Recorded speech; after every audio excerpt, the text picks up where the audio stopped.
Hi, James Saracen here to talk about the next Daily Drumming Influences Revisited. Today, April 20th. It is Richard McLendon, or McLendon, depending on how you say it.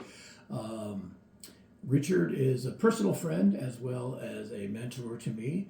And I met Richard in I guess it probably would have been late 70s. Uh, he came to Murray to work with became one of the band directors at Murray High School, where I had graduated from already, and I was at Murray State. Um, and Richard had this marching background where he was on staff with the Guardsmen, who I was super uh, drawn to. That group. Jim Campbell was the head instructor, I believe, and Richard was on staff. Um, so through that association, I became interested in Richard and the stuff he was doing, and we got to hang out a lot and whatnot. And then he eventually, when Tom Van Arsdale left Murray State for a while to go work on his doctorate, Richard came in for a short time to be the instructor at Murray State. And again, I had mentioned this before in writing that I probably didn't take as much advantage of Richard as I could have in terms of soaking up the knowledge. But I was kind of being a college student and didn't have all my priorities perfectly straight. But when I think back about the influence that he did have and what I did learn from him, it's much more than he probably thought I did.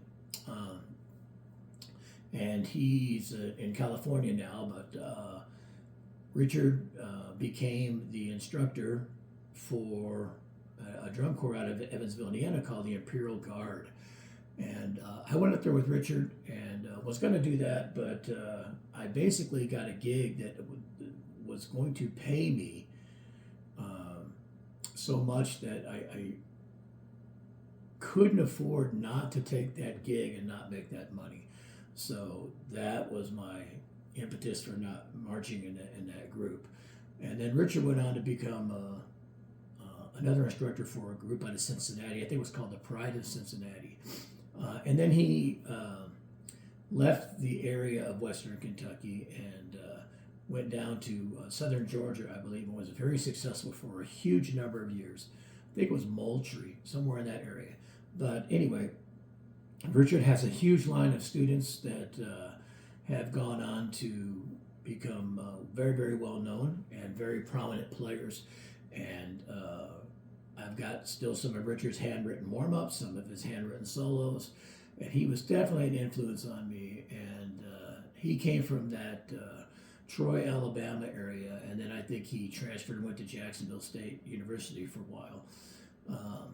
And then I think he was at, I don't want to mess this up, either Southwest or Southeast Louisiana, before he came up to take that job at Murray. And he did wonders with the drum line there, and creating something that I think what he did with them that was so successful was his writing made them sound more advanced and more musical than a lot of the groups that they were competing with at that time.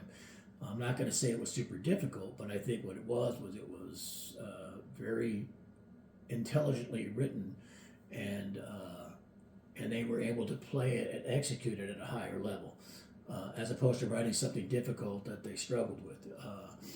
And I think that and then he was able to bring them up higher to a higher level while he was there. But anyway, great guy. Still a friend on Facebook. We still keep in touch. I did run across him at the NAMM show several years ago. It was always great to see him. And there's another guy from Murray named Rusty Wright that they both showed up at the NAMM show together. And anyway, we got to cross paths at the Vader booth and everything. But it's always good to see him when I do. I wish him the best, and he was certainly an influence on me. And again, I probably should have taken more advantage of his wealth of experience and knowledge than I did, but I did learn a lot. So, drummer for the day, Richard McLendon.